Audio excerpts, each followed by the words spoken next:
Today on The Young and the Restless, Audra opens up to Amy, Billy makes Daniel and Phyllis an offer, and Phyllis learns that Sharon has been cleared. All products and services featured are independently chosen by editors. However, soaps.com may receive a commission on orders placed through its retail links, and the retailer may receive certain auditable data for accounting purposes. Audra arrives at Nate's penthouse and hands him his vanilla latte with oat milk. She picked up the same for Damian. She'd heard that siblings who grew up separately often like the same things. Hastings reminds her that he's only his half-brother. Damian arrives at the door. He's surprised to see Audra and assumes she also works at Winters. They tip him off that she and Nate have a purely personal relationship. When they offer him the latte, Damian turns it down, explaining he prefers tea.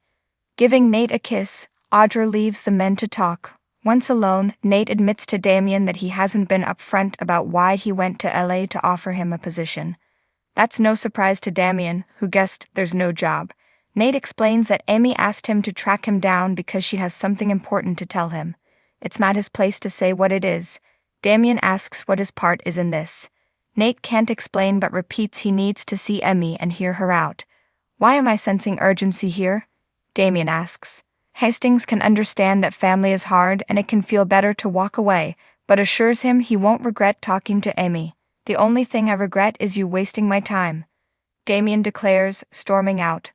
Audra and Amy sit at Crimson Lights. Since Amy is a bag of nerves, Audra tries to get her mind off what's happening in Nate's penthouse. When Amy asks about her family, Audra claims there's not much to tell and takes a gulp of coffee. Amy guesses that they hurt her and urges her to open up.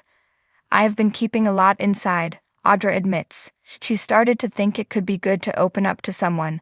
Amy wants to be that someone. Slowly, Audra explains that her father drank. That shut her mom down and made her distant when she needed her. The only way she could get her attention was by fighting with her. Amy can understand that. Children need love, but it's not always easy to give when life has broken you. You remind me so much of him, Amy says. Damian was tough, strong, and scared too. Audra claims she's not afraid of anything. That gives Amy a chuckle. She's sure she's afraid of letting people in because when they see who she really is, they won't like her. Amy can see that Nate has cracked her armor and she's allowed him in. She's sure that Audra deserves lots of love. She survived her childhood and became an amazing woman. Audra left young and became self-reliant, traveling around Europe, making art and running companies. She's proud of herself and lucky to have Nate in her life. Amy hopes that Damian will feel the same way when he learns he's Nate's half-brother. Daniel rushes into society to meet with Summer and Phyllis. He tells them he feels like he's been going crazy and announces that Sharon has been completely exonerated. That gets a gasp out of his mother. Summer looks worried. Her mother declares that the only way Sharon will get away with this is over her dead body. As she leaps up, her son stops her and explains that Sharon didn't kill Heather. Michael told him that Ian Ward confessed after a struggle with Victor that left him shot. Phyllis is shocked. Summer backs it up, explaining that she saw her grandfather at the hospital. This confession seems too convenient to Phyllis. It sounds like a ploy of Michael's. Her son doubts that, but Phyllis is sure that Michael only cares about winning in court. Phyllis isn't impressed to learn that the only people who heard Ward confess were Sharon's enablers. Even if Ian murdered Heather, Sharon still framed Daniel. He knows, but the DA made it clear they won't be pursuing any charges. He's not sure how to feel about it. Maybe Sharon has suffered enough, he suggests. This sets his mom off, but Daniel thinks it's time for them to move on. He feels he will have to start the grieving process all over again. Summer says this will never make sense, and they need to stop putting their energy into blame and put it into being there for her brother. After shaking her head, Phyllis says she will let it go for her son, but she can't believe Sharon is getting away with framing him. She's looking forward to their future and growing a business. That's definitely something Daniel can get on board with. All they need is a plan and funding. Billy swans in and announces he has both of those things. Daniel has already heard his pitch, but Billy wants to give it again. Summer takes this as a cue to leave and quickly departs as Billy plops down and stops Daniel from rejecting him again. He explains that he's no longer gunning for Victor or out to get Chancellor back. The people he cares about told him Phyllis and Daniel he has funding and would love them to join him.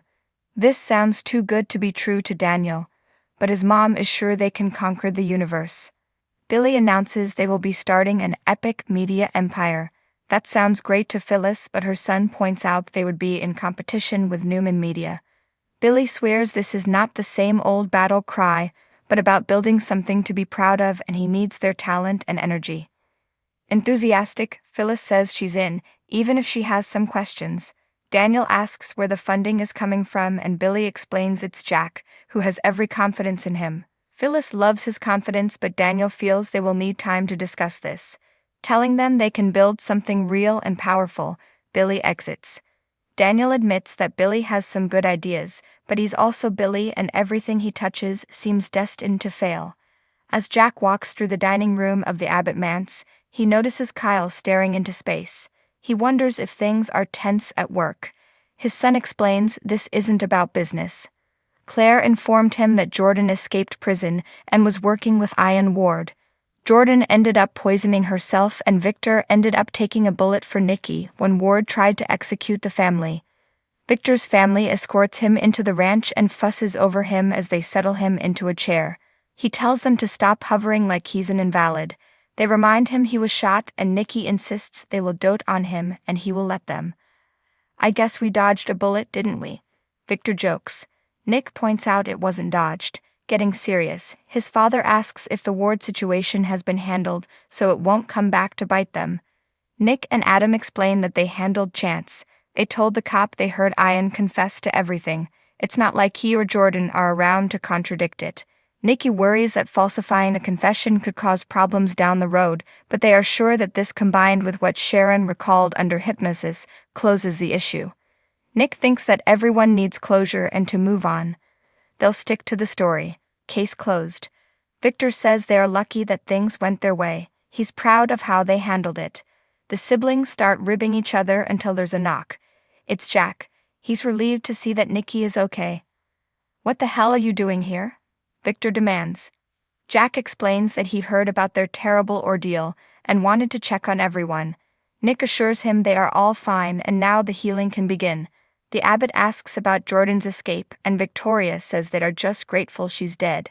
She's also grateful that Kyle has been so supportive of Claire.